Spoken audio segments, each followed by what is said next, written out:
조선야담 이야기 시작합니다. 옛날 옛적에 큰 이름 난 산 밑에서 한 사람이 살았습니다. 자식이 하나도 없는지라 산신령님께 그저 자식 하나 점지해달라고 빌고 빌었습니다. 지성이면 감천이라고 산신령도 감동을 하는 법이죠. 다행하게도 그렇게 사내 아이를 얻었습니다. 50줄에 들어서 늦게 얻은 쉰둥이 아들이니 소원 성취를 한 것이나 다름없었죠. 그렇게 얻은 아들이니 그 얼마나 애지중지하겠습니까? 쥐면 깨질까 펴면 날아갈까. 과연 금지옥엽으로 키웠습니다. 그렇게 세월이 흘러 무럭무럭 자라 외아들도 나이가 청년이 되었지요. 아이가 자란 대로 이 부부도 나이가 들어 이른이 나이가 되었습니다. 세월 앞에 장사가 있겠습니까? 아버지가 기운이 쇠하여서 일어나는 것도 힘들어했습니다. 금지옥엽 귀하게 키운 만큼 쉰둥이 아들도 부모님을 극진하게 대했지요. 부모님이 항상 계시는 것이 아니지 않는가.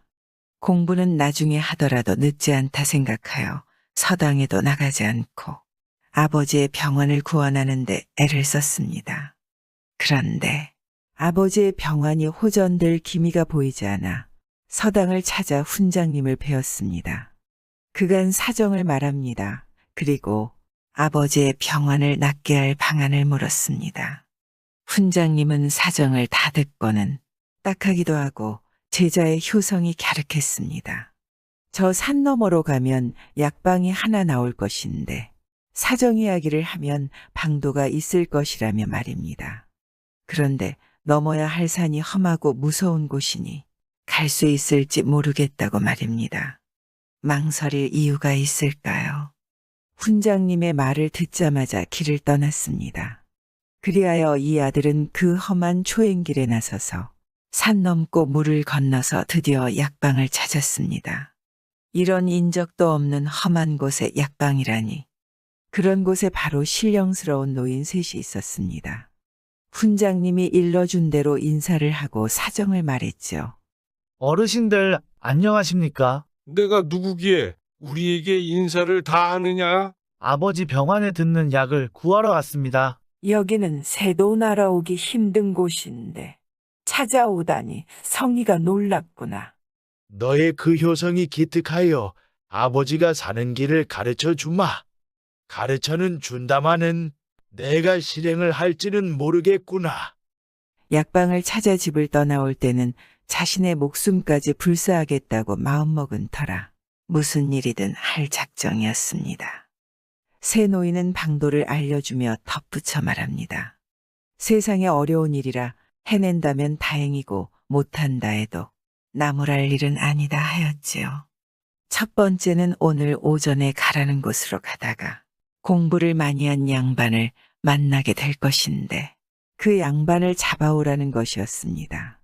이 아들은 곧장 노인이 알려준 길로 가다가 공부를 많이 한 진짜 양반을 만났고 그 양반을 잡아 대령하였지요. 정말 양반을 잡아온 아이를 보고 감탄하며 두 번째로 잡아올 사람을 말해줍니다. 오늘도 또 그 자리에 가보아라. 웬 사람 하나 모에 취한 듯 너울너울 춤을 추면서 올 것이다. 바로 광대니라. 그자를 잡아오너라. 이 아들은 시키는 대로 그 광대를 만나서 잡아가지고 왔지 뭡니까.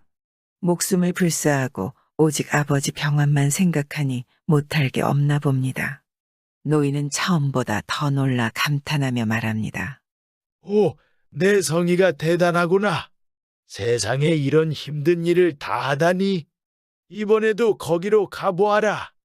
육서를 해대고 아무나 하고 싸우려고 덤비는 꼭 미친놈이 하나 올 것이다. 그놈을 잡아오너라. 그 자는 힘이 세니까 내가 다루기에 힘이 들 것이다만. 네, 해보겠습니다. 아닌 게 아니라 그 아이는 힘이 어디서 솟았을까요? 산마루터기에 가서 줄곧 기다리다가 정말 미친놈 하나가 온 곳을 가서 꼭 붙들어서 끌고 왔습니다. 실로 이 힘든 일을 다 해낸 것이 믿기지 않았습니다. 그런데 이것이 마지막이었으면 좋으련만 일이 하나 남아 있었습니다.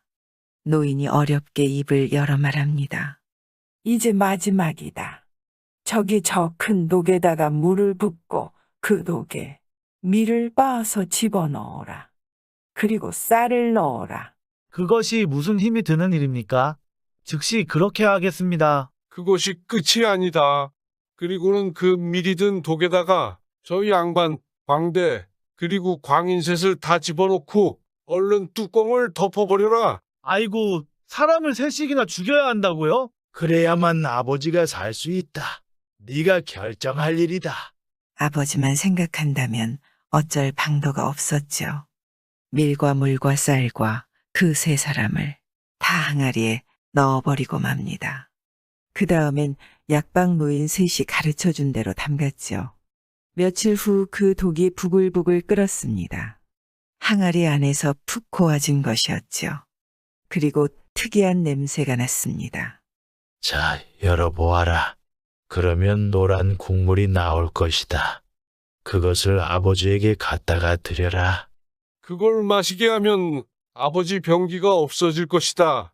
그리고 이 물기를 빼고 버무린 것은 가져가서 쓰도록 해라. 이름이 누룩이니라. 이리하여 이 독특한 약을 해가지고 아버지에게 갖다 드리고 마시게 했습니다. 그 약을 마시니 금세 기운을 차리고 생기가 돌더니 기억력도 좋아졌습니다. 그 기세가 젊은이 같지 뭡니까? 정말 약효가 신통했지요. 그런데 영원한 것이 있겠습니까? 얼마 가지 않아 아버지는 다시 기운이 떨어지고 말았습니다. 그렇게 기력이 떨어질 때마다 아들은 가지고 있던 누룩으로 아버지에게 해드렸죠. 약방 노인이 알려준 대로 누룩으로 약을 만들었더니 노란 국물인 약수가 만들어졌죠. 본디 약은 쓴법인데 이 약은 맛도 좋아 먹기도 좋았습니다. 그래서인지 약을 드실 때마다 아버지가 말합니다. 웬일인지 이 약이 목에 술술 넘어가는구나. 아버지, 그럼 이 약을 술술 넘어간다 해서 술이라 지어야겠습니다. 이리하여서 그 아들은 술이라는 이름을 붙여 불렀고 그 약 덕에 아버지는 이 술만 들면 젊은이같이 잘 지내게 되었죠.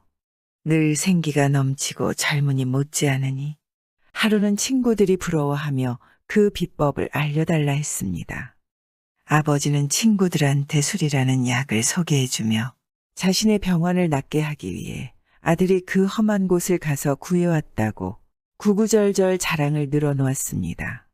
친구들은 자랑만 말고 같이 건강해지자고, 같이 젊어지자고, 맛 좀 보여달라고 성화를 대서 나누어 마셨습니다. 한 번 맛본 사람들은 그 술을 잊지 못해서 인기가 많아졌지요. 그러다 보니 이 아들은 그 수약을 팔아서 큰 돈을 벌게 되었습니다. 몸에 좋은 약이라고 하니까 비싼 돈을 내서라도 이 술이라는 약을 많이 먹어대지 뭡니까? 그런데 술이라는 약을 술술 먹어대니 차츰차츰 약효가 세 가지로 나타났지요. 처음 술을 든 사람은 아주 유식해졌습니다. 아는 것도 많아지고 기억력도 총명해지니 아주 고금의 유명한 사람과 책을 통달하여 양반이 따로 없고 군자가 따로 없었습니다. 사람들의 시시비비도 잘 가려 사이좋게 하였습니다. 그런데 이 술이라는 것을 계속 마시다 보니 덩실덩실 춤을 추게 하고 멋진 노래를 부르게 하고 그야말로 예술원이 나와 광대가 따로 없지 뭡니까? 평소에 놀 줄 모르던 새님 같은 사람도 이 술만 마시면 얼마나 구성지게 잘 노는지 몰랐습니다.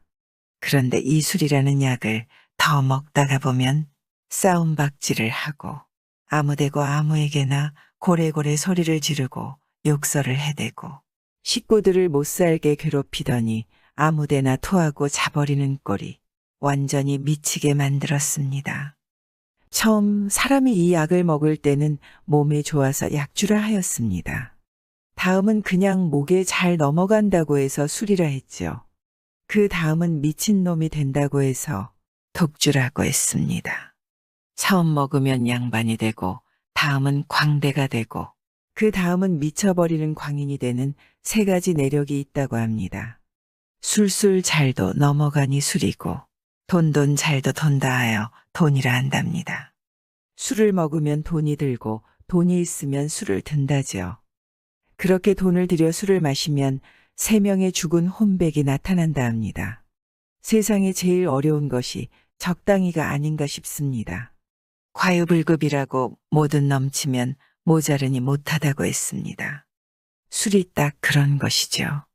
적당하면 약이 되고 넘치면 독이 되는 술 이야기였습니다. 구독과 좋아요와 함께 오늘도 좋은 날 되세요.